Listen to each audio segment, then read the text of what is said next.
Au nom du Père et du Fils et du Saint-Esprit, ainsi soit-il. Voilà, donc je mets en grand écran pour mieux pouvoir suivre. Et si vous avez des questions, on va poser des questions après dans le chat, si vous voulez bien. Très bien. Donc il y a une personne qui a posé la question, pourquoi vous faites le cours sur la matière? Mais c'est parce que justement, on essaie de comprendre la réalité. Et Dieu, c'est la réalité ultime. Et notre intelligence fonctionne par les sens. Et les sens ne captent que le matériel. Donc notre intelligence fonctionne à travers les sens et la matière. Donc. Mais la matière est créée à l'image de Dieu, comme tout a été créé à l'image et la ressemblance de Dieu. Euh, Plus ou moins, la matière moins que l'âme humaine, bien sûr, mais quand même. Alors, une autre raison pour commencer par la matière, c'est que quand on comprend bien la matière, on va mieux comprendre l'esprit, le monde spirituel. Il y a des lois qui sont universelles. Et on va comprendre mieux les lois dans la matière, parce que notre intelligence est faite pour être informée par la matière, donc le matériel. Finalement, elle est faite pour la matière directement, mais quand même à la longue aussi pour l'esprit, et surtout pour Dieu, bien sûr. Voilà, si on comprend bien la matière, on va bien comprendre, mieux comprendre l'esprit. Par exemple, les 4 causes se trouvent aussi dans l'esprit, ça veut dire il y a une cause qui tombe, la matérielle, mais toutes les autres causes, les 3 autres causes vont se trouver dans le monde des esprits également, parce qu'on est maintenant dans les 4 causes. On était en train de voir la cause matérielle, la matière première, et ensuite la forme, parce qu'elle est informée, la première forme, et maintenant on est en train de voir comment les formes se font. On a vu la génération, et maintenant la corruption ou destruction. Dr. Ness préfère utiliser le terme destruction, mais il y a beaucoup d'auteurs qui utilisent corruption. Corruption. Enfin, ça revient au même. La corruption, c'est plutôt vu du côté du sujet qui subit, et la destruction, c'est vu plutôt du côté de la cause efficiente. Mais ça revient au même, parce que c'est évidemment une interaction entre les deux. Action et passion, c'est l'action de cause efficiente et la chose qui subit cette intervention qui va causer justement la destruction, la corruption. Donc on va voir la destruction de la substance corporelle. Je répète, pour ceux qui n'ont pas bien suivi le reste, enfin qui viennent comme ça, n'est-ce pas, qui n'ont pas suivi tous les cours, il ne s'agit pas des corps humains ou des corps même des animaux. Corps dans le sens scientifique, philosophique, c'est tout ce qui existe en soi et qui est perceptible par les sens. Donc substance corporelle. Corporelle, par contre, distinction de spirituelle. Corporelle. Alors, premier point, comment les formes substantielles disparaissent-elles? Parce que c'est ça justement la disparition, la destruction, la corruption. La forme substantielle qui disparaît. Donc ça devient autre chose. La forme substantielle de la pierre, c'est la pierreté. C'est la pierre. Donc si on tape un marteau dessus, c'est plus pierre, c'est poussière. Autre substance, poussière. Même un amas de poussière. La disparition d'une forme essentielle, je suis à la page 111 en bas. La disparition d'une forme essentielle n'est jamais le terme direct et immédiat d'une causalité efficiente. Toute puissance active tend à communiquer une similitude d'elle-même, à introduire dans l'univers un certain mode d'être. Ça suppose déjà ce que vous avez vu l'autre fois, que vous vous rappelez, que génération, destruction se fait par une cause efficiente qui intervient. Par exemple, le marteau, ou quand la couleur devient fade, c'est le soleil. Ou si ça devient encore plus fort, on a une autre couleur carrément, c'est un peintre qui met autre peinture sur ce mur, autre couleur. Donc il y a toujours une cause efficiente, mais ça c'est un changement de forme, c'est pas un changement de substance. Par exemple, changement de substance, le soleil qui agit sur l'océan et l'eau devient vapeur. C'est un changement de substance. Parce que la vapeur, c'est pas de l'eau, c'est du gaz. Donc c'est autre substance. Quoique c'est dans la même famille. Encore, oui, bien sûr, il y a des actions chimiques qui sont plus fortes. Hein. Si vous mettez le feu, par exemple, dans le bois, alors le bois, bien sûr, le feu, c'est encore un agent efficient, une cause efficiente, le feu, et qui va transformer le bois en cendre, en fumée et en énergie. Voilà. Donc, ça vient toujours d'une causalité efficiente. Et une causalité efficiente a toujours une puissance active, parce qu'elle agit. J'explique un petit peu cette phrase. Hein. Donc, je vais répéter la phrase, que vous allez maintenant mieux comprendre. La disparition d'une forme essentielle n'est jamais le terme direct ou immédiat d'une causalité efficiente. Double point, donc j'explique. Toute puissance active, donc dans ces cas-ci de la causalité, de la cause efficiente, tend à communiquer une similitude d'elle-même, à introduire dans l'univers un certain mode d'être. Voilà. Par exemple, le feu, il essaie de communiquer son feu. Quand on rapproche le feu d'un bois, il veut communiquer son être au bois. Donc le bois va devenir feu, va s'enflammer, mais ça va détruire sa forme si c'est trop fort, cette action. Donc, la première chose que la cause efficiente veut faire, c'est tout simplement communiquer son mode d'être, sa propre forme. L'unique raison pour laquelle une forme disparaît de la scène du monde, c'est son incompatibilité avec l'un ou l'autre changement survenu dans le corps qui la possède. Le changement est tellement fort que la forme substantielle change, disparaît et change en une autre forme substantielle. Il y aura toujours une autre forme substantielle parce que rien ne se perd dans l'univers. Dieu a créé, c'est et ça ne détruit pas les choses. C'est toujours une transformation. Si quelque chose semble disparaître, c'est transformé en une autre chose, au singulier ou au pluriel. Or, dans un changement substantiel, parce qu'il y a des changements accidentels, comme je viens de dire, le mur peut avoir une autre couleur, c'est accidentel, le mur n'est pas disparu, mais il a un autre accident. Mais substantiel, cette incompatibilité est double. D'abord, les propriétés amoindries cessent d'être adaptées aux natures dont elles émanent. Donc, la corruption commence par l'amoindrissement, par l'action de la cause efficiente, une cause efficiente étrangère, bien sûr, ou même imminente, mais par action avec une autre. Propriété amoindrie. Elle cesse d'être adaptée aux natures dont elle émane. Ça, c'est grave, alors il y a quelque chose de substantiel de très profond qui va changer. Ensuite, ce sont les propriétés essentielles.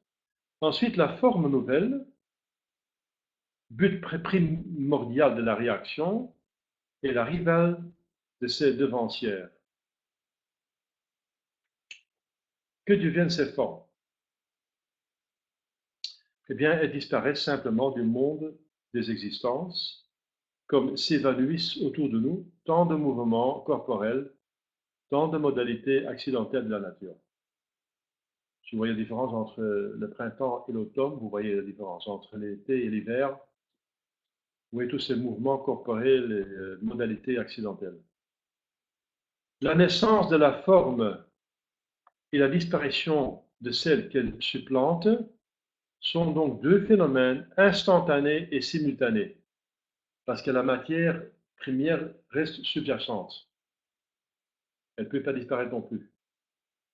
Donc il y a toujours une forme, elle est portée par une forme. Et si elle perd une forme, c'est que directement, il y a une autre forme qui vient se présenter. Ça s'emboîte presque. C'est comme, ça va directement. S'il n'y a pas un moment où la matière n'a pas de forme, alors elle ne peut pas exister.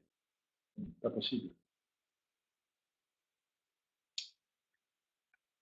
Quel est le sort des accidents? Par exemple, on le voit dans le corps humain. Quand la mort survient dans le corps humain, ça veut dire l'âme disparaît, elle quitte le corps, et bien le corps directement il va se mettre du niveau humain, du niveau animal, du niveau plante au niveau minéral. Il va devenir, il va être subi, il va se comporter comme un minéral. Oui, minéral. Donc il va être chair, mais chair morte.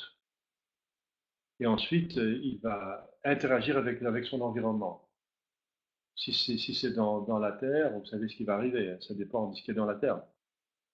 Si c'est dans un désert, il va sécher.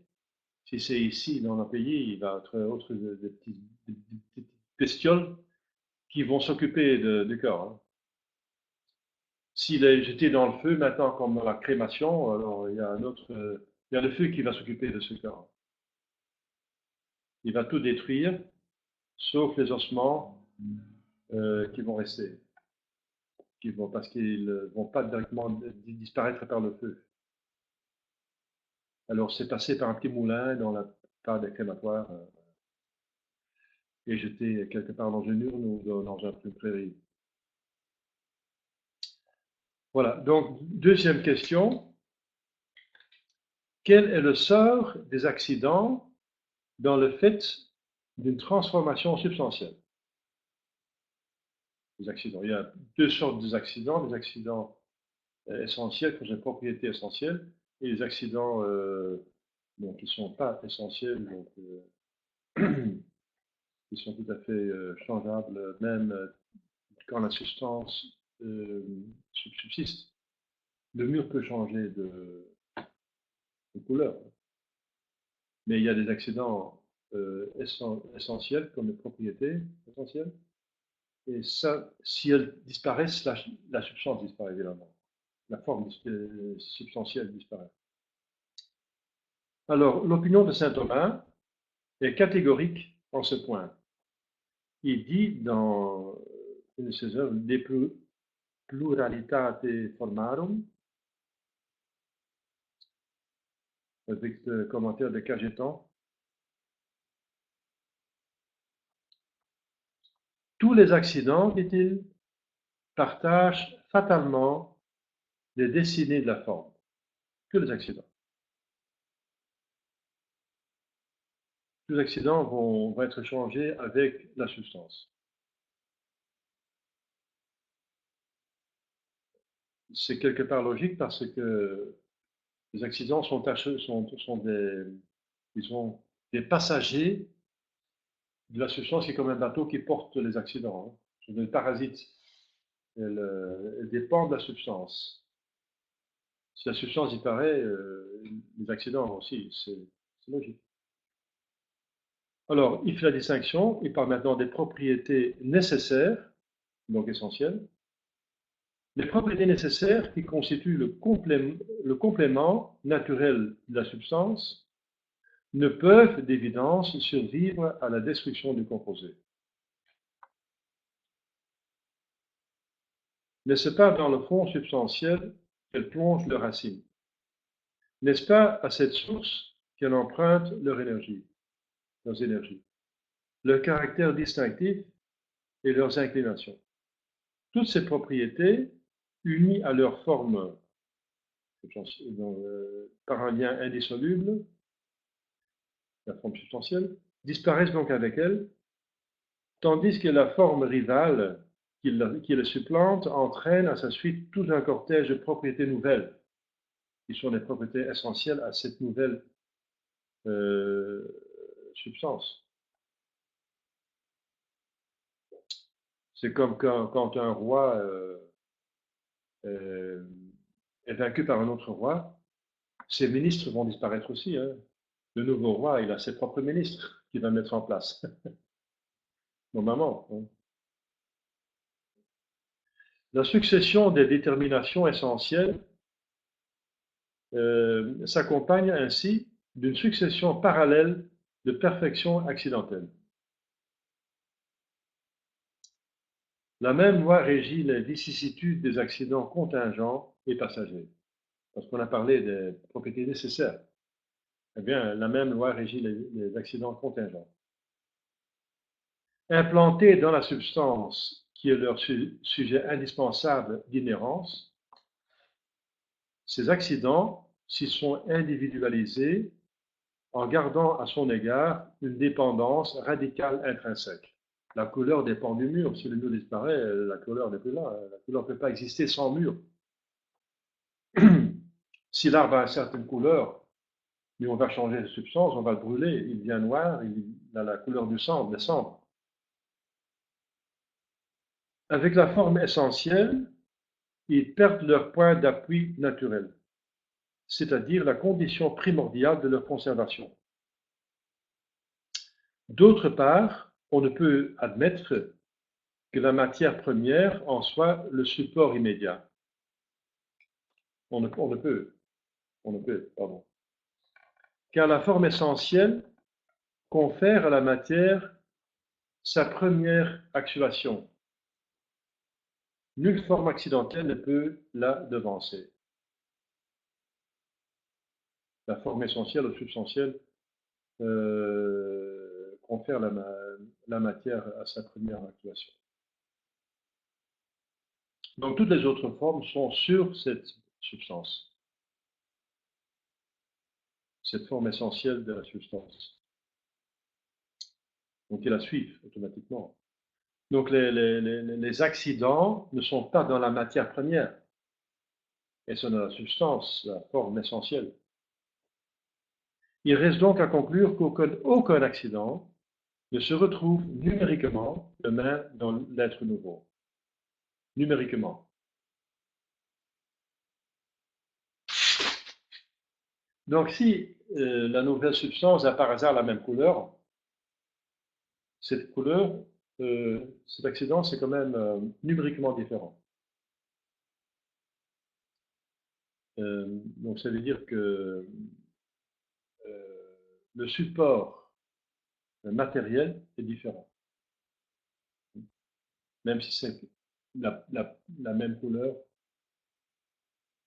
c'est toute couleur. Donc la première couleur a disparu, et la même couleur est mise dessus, mais ça veut dire de même sorte, mais pas la même numériquement.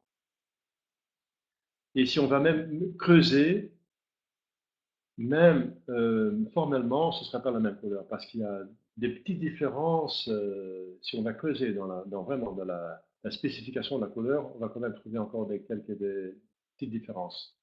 Donc, il faut vraiment creuser dans les pixels, on dit maintenant, hein, dans les pixels. Il reste donc à conclure cela. Donc, alors, autre article. Bon, je vais voir s'il n'y a pas de questions pour cet article-ci. Donc, l'article de la destruction de la substance corporelle. Je donne la possibilité de la conversation. Entre-temps, il y a quelques personnes qui se sont ajoutées. Donc, il n'y a pas de questions, donc voilà. Alors, c'est clair. Tant mieux. Pas de questions. Personne ne veut écrire. D'accord. On continue alors avec l'article suivant. Dans ce cours de NES, de l'école de Cardinal-Mercier, du newtonisme du début du XXe siècle en Belgique. Article 7. L'existence virtuelle des éléments dans le composé chimique. En quoi consiste cette existence virtuelle? Malgré leur unité essentielle, les composés chimiques possèdent une aptitude naturelle à générer les éléments dont ils résultent. Régénérer. Une aptitude. Pas une tendance, mais une aptitude. Donc c'est passif. Ils peuvent retourner aux éléments dont ils résultent. Il faut encore une cause efficiente, bien sûr, mais c'est possible. Par exemple, l'eau, qui est un composé chimique de H, c'est de hydrogène et oxygène, peut retourner à l'hydrogène et l'oxygène par une action de dialyse, on dit dialyse, par l'électricité par exemple, qui va les décomposer. Comment des êtres substantiellement un peuvent-ils, sous l'action d'un même agent extrinsèque, par exemple la chaleur, faire jaillir de leur sein des espèces diverses, parfois même très nombreuses?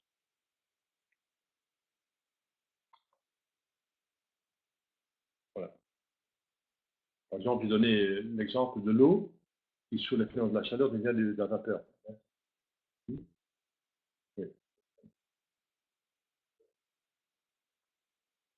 La vraie cause sur laquelle se fonde la possibilité du retour des éléments à l'état de liberté est leur permanence virtuelle au sein du composé.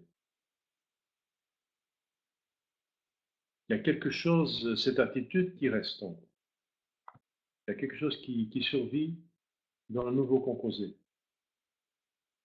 Donc on va voir donc un être qui a changé, ça veut dire c'était d'abord l'hydrogène et l'oxygène, et l'hydrogène et l'oxygène ont perdu finalement leur forme, l'hydrogène et l'oxygène, et sont devenus, sous l'influence d'un agent, de l'eau, qui a autre propriété, autre couleur, autre propriété essentielle et accidentelle que l'hydrogène et l'oxygène.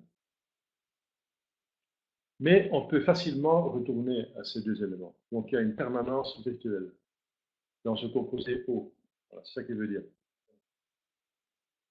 C'est quoi cette permanence? Bien que la forme essentielle du composé soit une, c'est une eau, c'est de l'eau, c'est qu'un élément, eau. Hein.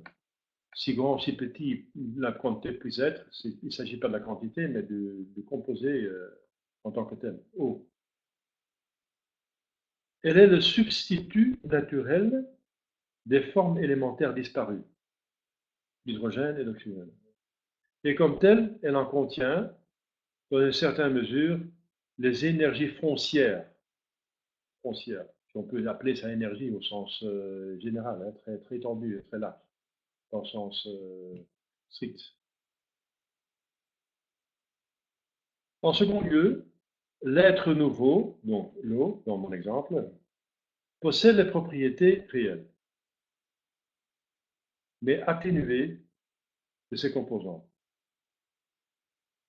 en sorte que chacun des corps simples constitutifs y est représenté par un ensemble de propriétés analogues à celles dont il était revêtu au moment de la combinaison.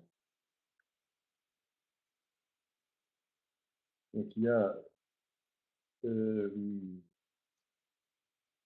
les propriétés sont quelque part affaiblies, atténuées, voilà, et sont combinées et ont fait d'autres propriétés, mais analogues, pas contraires, analogues. Donc l'eau a quelque chose de commun à l'hydrogène et l'oxygène, quelque chose. D'analogue, d'une ressemblance quelque part. Lointain. Enfin, chaque groupe de propriétés représentatif des éléments occupe une place déterminée dans la masse du composé. L'eau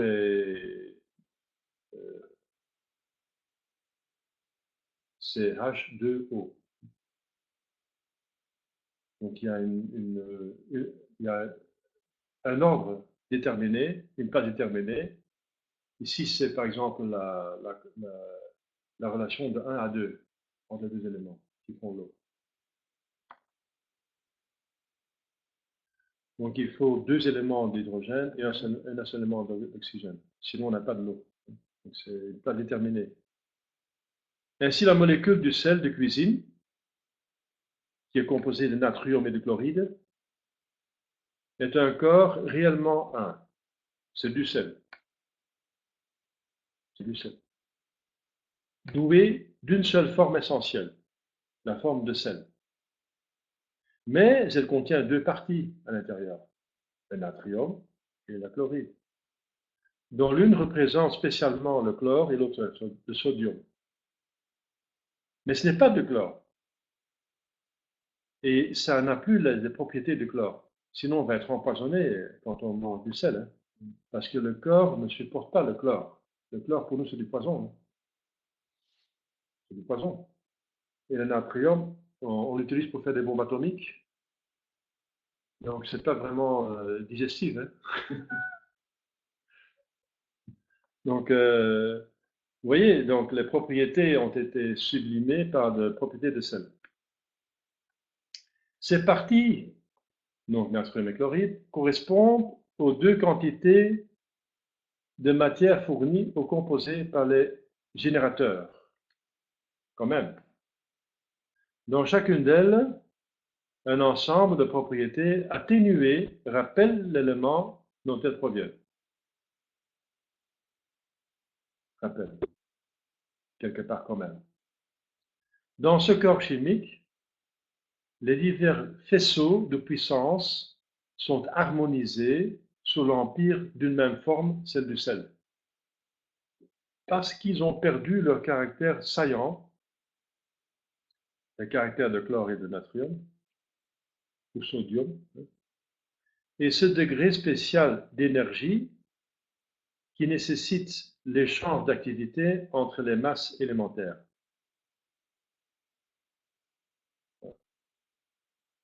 Donc aussi, ils ont perdu l'énergie, disons, de sodium et l'énergie de chlore, si on peut parler d'énergie, en certaine façon, dans un certain sens.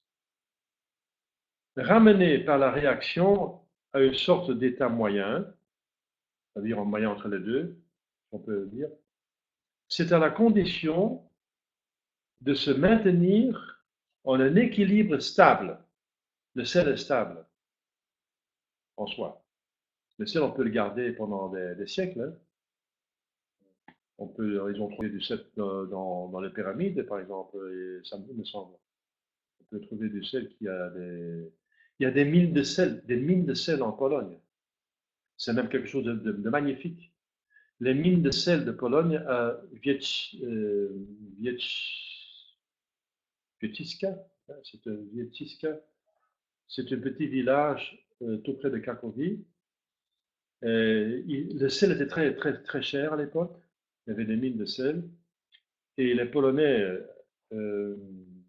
devaient descendre des centaines de mètres en bas. Et puisqu'ils étaient très pieux, ils ont fait même des chapelles et des églises de sel.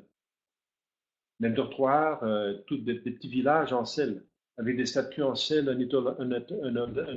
une chapelle en sel avec une chaire avec de vérité en sel, du pavé en sel, c'est des chefs-d'œuvre en sel.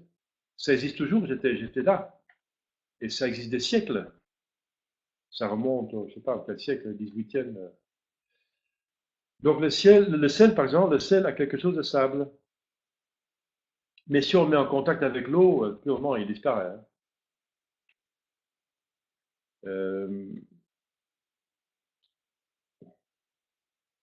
Donc, à condition de se maintenir en un équilibre stable et permanent, qu'ils peuvent se retrouver dans le composé qui est stable. Et aussi, les éléments sous-jacents sont stables. Sinon, le composé n'est pas stable. Aussi, tandis que l'instabilité conditionne l'existence et le développement de l'être vivant, toute rupture de l'équilibre est, pour le corps inorganique, le prodrome de sa décomposition. Bien sûr, parce que la destruction, c'est un déséquilibre. C'est causé par un déséquilibre. Pardon. Que si la chaleur ou une autre cause physique,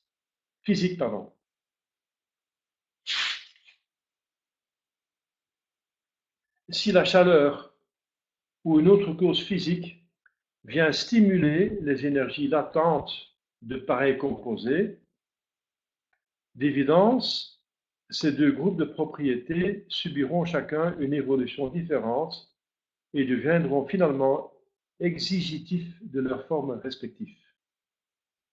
Donc les deux vont de nouveau commencer à vivre une vie donc propre.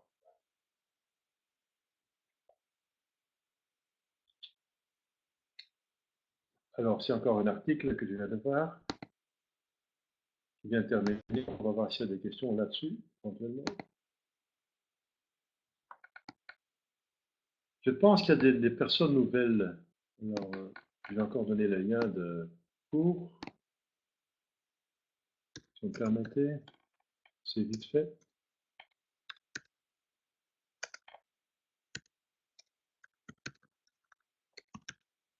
Le lien du cours.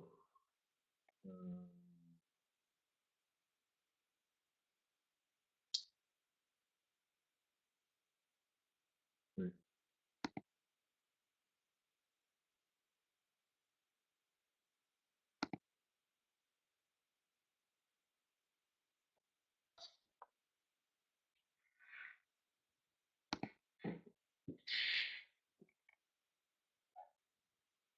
Voilà, il est ici.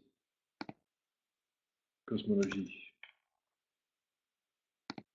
Par Dr. Metz. Je donne le lien directement dans le chat pour ceux qui veulent suivre dans le texte. Voilà, s'il n'y a pas de questions, toujours pas de questions, tant mieux. J'espère que tout le monde peut suivre.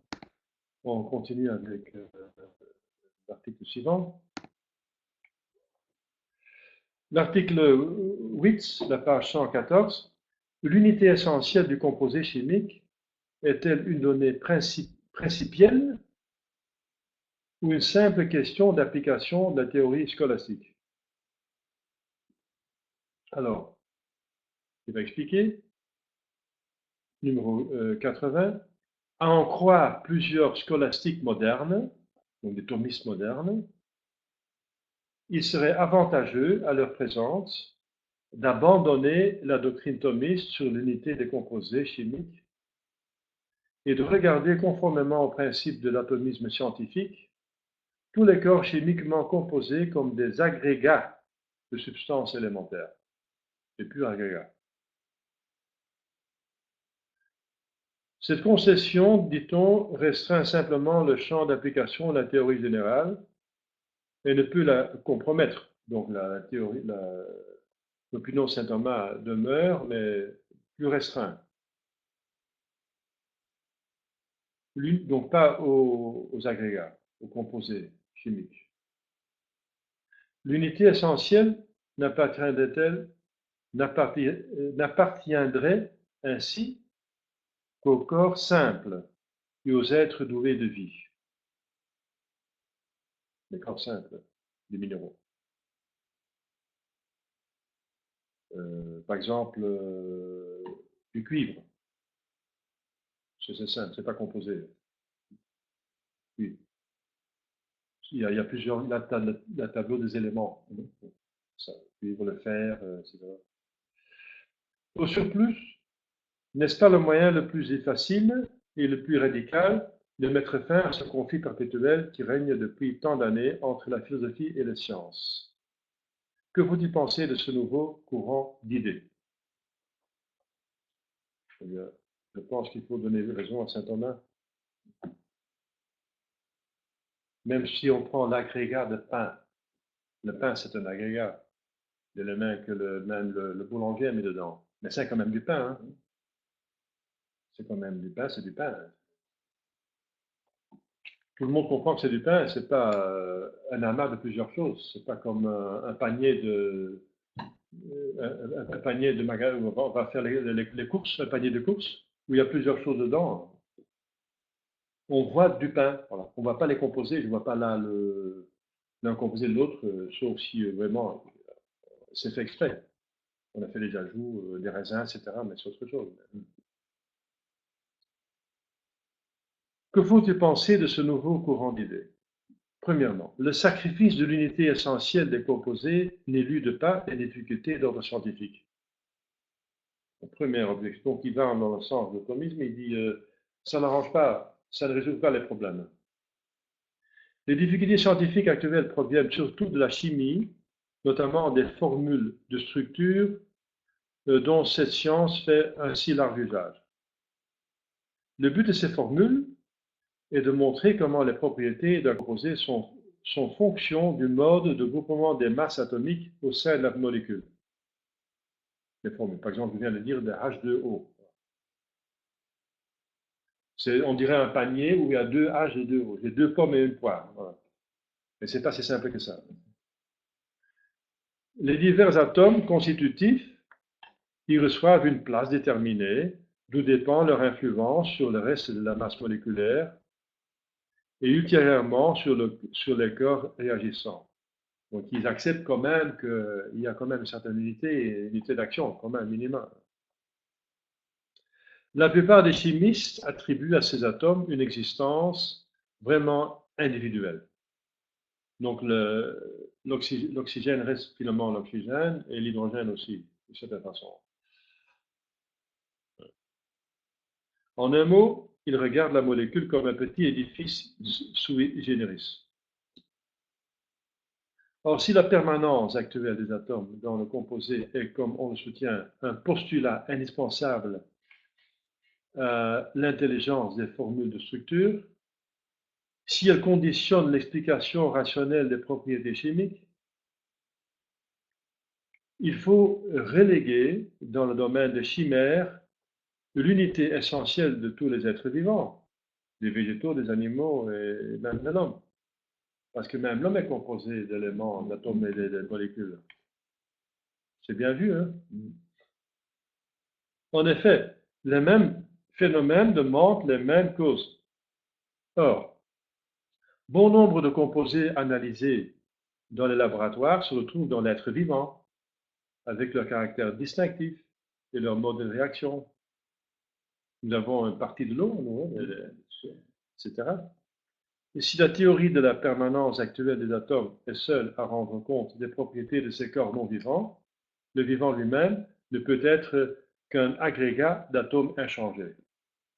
Ce qui est évidemment pas vrai. La difficulté éludée dans le domaine du monde minéral est ainsi déplacée et transportée dans le domaine de la vie, où elle conduit à des conséquences beaucoup plus graves. Deuxième élément qu'il faut considérer, c'est que la théorie nouvelle porte atteinte à plusieurs principes fondamentaux du système aristotélicien. Des principes qui sont fondamentaux, donc inindéniables, portent atteinte. Premièrement, la substance. La substance d'elle-même, par exemple la substance eau, la substance d'elle-même inactive ne peut atteindre ses fins naturelles, parce que tout a une cause finale, est fait pour quelque chose, ne peut atteindre ses fins naturelles sans le secours de puissances accidentelles. On vient de le voir, les propriétés essentielles, émanées de son sein et dépositaires de ses énergies. C'est pourquoi tout corps est doué d'un certain nombre de qualités propres qui sont l'image fidèle de sa nature. L'eau a des qualités propres. On sait ce qu'ils sont, on sait ce qu'on peut faire avec l'eau. On peut faire plusieurs choses avec l'eau. Tout le monde sait plus ou moins comment l'eau agit et réagit. La finalité immanente implique donc l'existence de puissances actives et passives appropriées à chaque espèce et nécessairement inhérent au fond substantiel. Donc finalement, on nie plus ou moins l'existence de la substance, c'est un agrégat, mais alors, dit-il, il faut aussi nier les propriétés essentielles, parce qu'elles sont inhérentes à cette substance.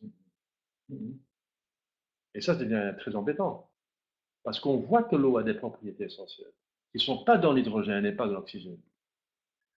Or, cette doctrine fondamentale du thomisme est inconciliable avec cette théorie nouvelle, que tout est finalement un agrégat. Les corps simples ne donnent jamais naissance à une combinaison définie sans subir des modifications profondes. Ils se revêtent de propriétés nouvelles au triple point de vue chimique, physique et cristallographique.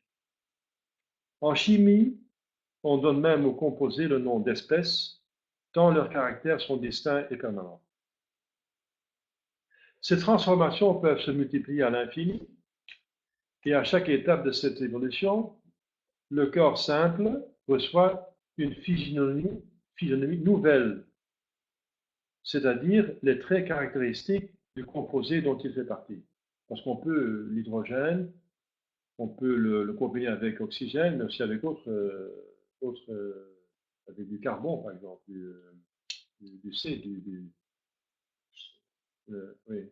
Oui, par exemple, oui, la HCl, par exemple, aussi, avec le chlore. Avec le C, tout simple. Le C, c'est carbone. Le C, oui, avec le C. Ou le Cl. Oui.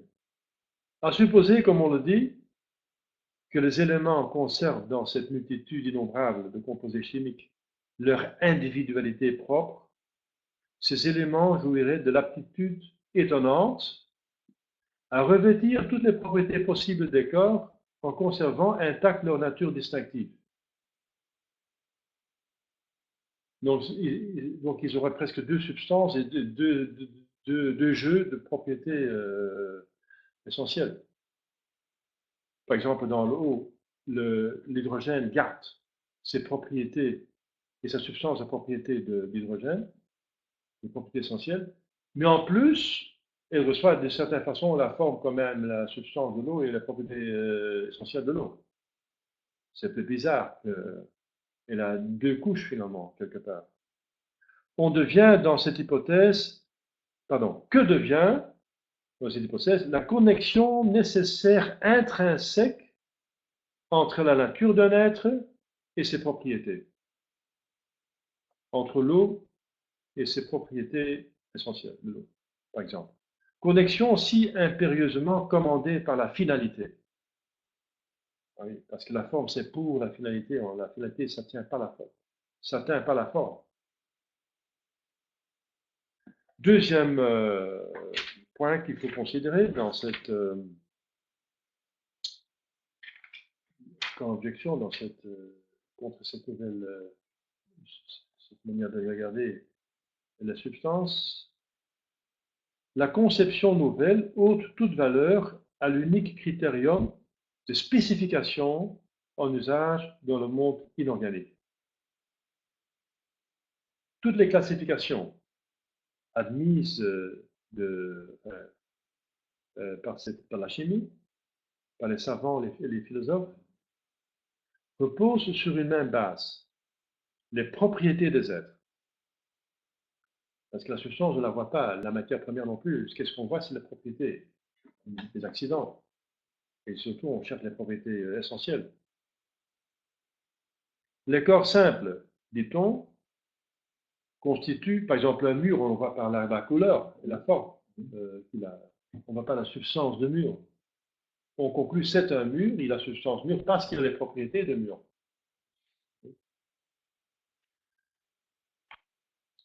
Donc les corps simples, dit-on, constituent des espèces diverses parce qu'ils sont doués chacun d'un groupe de propriétés irréductibles. Or, pourquoi ce critérium de spécification, le seul dont nous disposions, puisque nous n'avons point de connaissance directe de la nature intime des êtres, comme je viens de dire, on connaît la substance à travers les accidents, par les sens, ne serait-il pas applicable aux composés chimiques? Les composés possèdent, parce qu'on voit de l'eau, on voit toutes les propriétés de l'eau, qu'on voit, c'est les propriétés de l'eau. On ne voit pas les propriétés d'hydrogène ou d'oxygène. Donc, si ça se comporte comme de l'eau, ça sent comme de l'eau, ça agit comme de l'eau, ça a la couleur de l'eau, ça a le poids de l'eau, alors c'est de l'eau. On conclut donc c'est de l'eau, parce que ça a toutes les propriétés de l'eau. Les composés possèdent, tout aussi bien que les substances élémentaires, un signalement scientifique qui nous permet de les distinguer sûrement, comme je vais le dire. Chacun d'eux a sa forme cristalline spécifique, des qualités optiques, électriques, calorifiques, propres, des affinités chimiques nettement définies.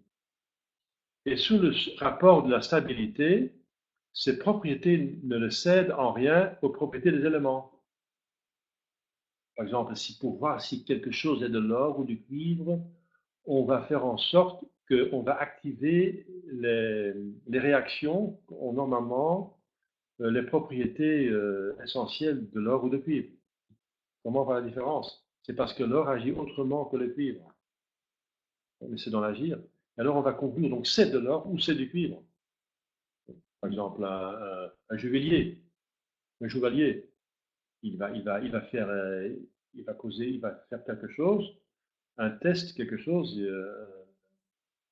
il va faire une action sur cet objet pour voir si c'est de l'or ou du cuivre. Donc il va examiner les propriétés, les réactions qu'ils vont avoir, spécifiques. Pardon. Il faut donc ou renoncer à l'emploi de ces critériums, ou l'appliquer à l'ensemble des corps du monde minéral, atomes, des corps simples et molécules décomposées. Alors, il s'arrête là, ça veut dire que la conclusion est pas de soi. Pas de soi. Donc le thomisme l'emporte sur les scientifiques modernes. Bravo. Saint Thomas et Aristote survivent. On va voir les questions éventuellement. C'est date de quand? Hein? Ça a été rédigé quand? Mais c'était ça date de 1913. 1913, mais il s'agit, donc ce sont des lois universelles finalement, hein. Des lois universelles qui continuent. Actuellement, on pense toujours comme ça, hein. Il y a Grégory qui pose une question. Oui, mais le sel mélangé à de l'eau disparaît. Effectivement. Oui, effectivement. En effet. Mais il résidera tout de même dans l'eau, rien qu'au nivéal. C'est quoi? Mais il résidera tout de même dans l'eau, rien qu'au niveau,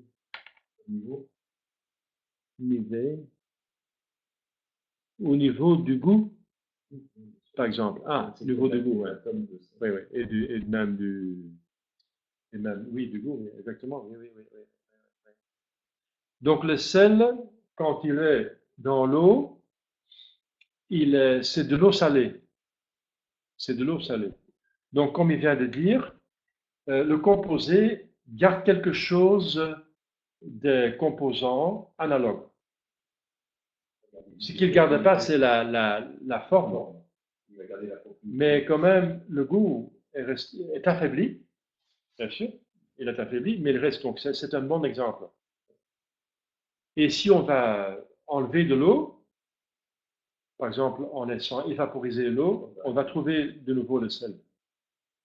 Donc, c'est alors l'air, la sécheresse de l'air qui va agir comme un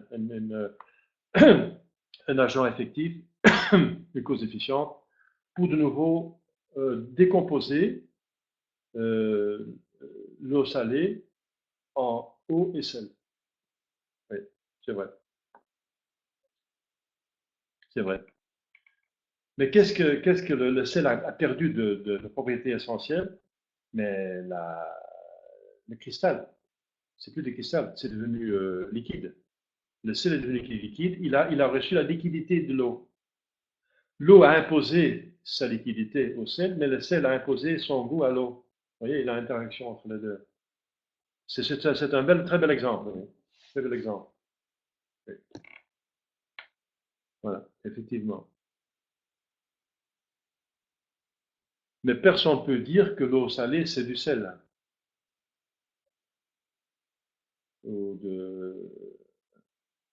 C'est de l'eau, c'est pas du sel. Mais il y a du sel dedans, mais qui est dissolu, comme le sucre. La même chose avec le sucre. Il y a toujours quelque chose dans l'eau. Oui. Quand on regarde le composé. Ah oui, oui, il y a toujours Il y a quelque jamais chose. de l'eau. Oui, c'est très rare qu'il y a de l'eau pure. Du calcium, Oui, oui, des oui. minéraux. De l'eau pure, Oui, il n'y a pas de l'eau pure. Sauf si on va là vraiment la. Oui, il y a de l'eau pure. Il y a de l'eau pure en principe dans les nuages. Parce que par l'évaporation, c'est la vaporisation de l'eau, il y a seulement les éléments qui sortent. Mais c'est de l'eau à l'état de vapeur, oui. De la vapeur. Mais si on condense la vapeur, si on arrive à voir la vapeur et condense, on a finalement de l'eau pure. Parce que tous les autres éléments sont restés.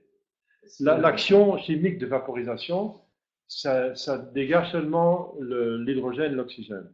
Et on a un état différent. Mais on s'arrive à de condenser par le froid, on a de nouveau de l'eau pure. Mais puisqu'il y a encore des saletés dans l'air, la pluie qui tombe, elle va encore attraper des choses en cours de route. Oui. Elle va finalement purifier l'air. C'est comme la neige. La neige semble être blanche, elle est blanche, mais si vous la fondez, elle est pleine de saleté, hein, parce que les flocons ont attrapé toutes les saletés qui sont dans l'air. Donc la neige purifie finalement l'air, l'atmosphère. Ce serait un accident, voilà, exactement. Donc le sel, un accident essentiel alors. Oui, le goût de sel est un accident essentiel du sel. Il va communiquer cet accident à l'eau salée, oui. Mais affaibli, affaibli. Ça dépend de la quantité de sel qu'il y a d'eau, combien de goût va avoir l'eau. Par exemple, dans la mer Morte, l'eau est tellement en très grande quantité que le sel, il communique à l'eau son action de tuer tout ce qui est vivant. Si on jette du sel sur des plantes, ils vont mourir. C'est trop agressif. On peut enlever, par exemple, des mauvaises herbes avec du sel. Hein.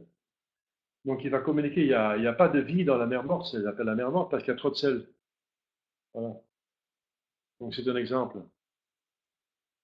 De plus qu'il y a de sel, de plus qu'il va avoir la possibilité de communiquer ses propriétés à l'eau. Et l'eau va perdre des propriétés. Parce que l'eau, n'est-ce pas, l'eau, normalement, on peut nager dedans, et on peut plonger, mais dans la mer Morte, c'est difficile. Hein. C'est difficile de plonger dans la mer Morte parce qu'on va flotter en dessus, parce que l'eau va être plus lourde à cause du sel. Donc, c'est plus difficile de s'enfoncer dans l'eau qui est plus lourde qu'une eau plus légère. Donc, c'est clair, c'est clair. C'est clair pour tout le monde.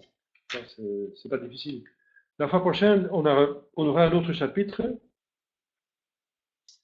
Il va encore insister sur la théorie scolastique et si elle est en harmonie avec les fêtes qu'on connaît par le. Je ne sais pas si je vais suivre tout, n'est-ce pas?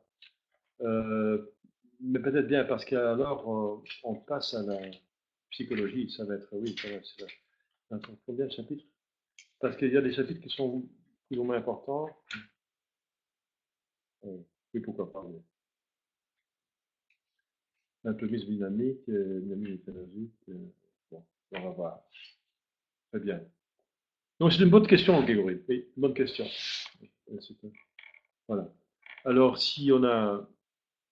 Il n'y a plus de questions, alors je vous donne un rendez-vous à demain. Ce serait plus nourrissant directement pour l'âme, la spiritualité. C'est quand même très bien pour le temps de carême qu'on fait la spiritualité. C'est comme une petite récollection, une petite retraite. Voilà. On va remercier la Sainte Vierge. Je vous salue Marie, pleine de grâce, le Seigneur est avec vous. Vous êtes bénie entre toutes les femmes et Jésus, le fruit de votre entrailles, est béni. Sainte Marie, Mère de Dieu, priez pour nous pauvres pécheurs. Maintenant, et à l'heure de notre mort, ainsi soit-il.